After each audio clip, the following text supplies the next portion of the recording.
How about making crabs curry with Shomati's kitchen?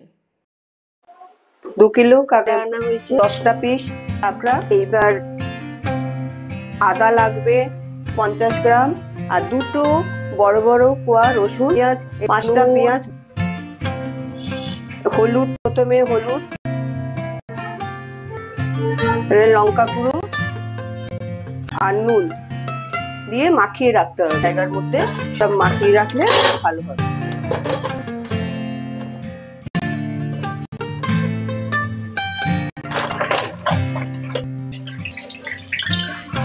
প্রথমে আপনারা কাঁকড়াটা ভেজে নেবেন।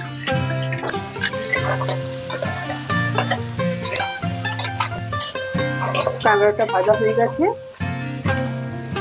আজকে গন্ধটা ছাড়বে না। এবার ঢেলে নিচ্ছি।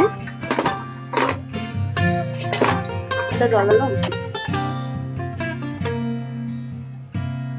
একটু তেজপাতা দিয়ে দিলাম। এবার পেঁয়াজগুলো ভাজতে হবে।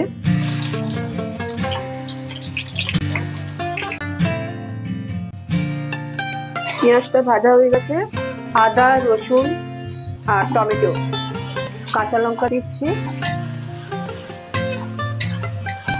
একটু হলুদ দিলাম, লঙ্কা গুঁড়ো, জিরে গুঁড়ো, ধনে গুঁড়ো, উতুন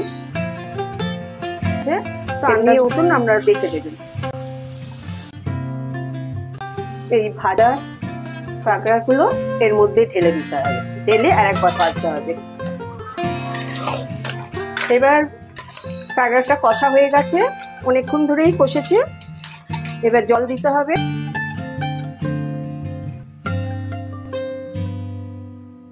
মশলাটা এবার কাঁকড়াটা সেদ্ধ হবে।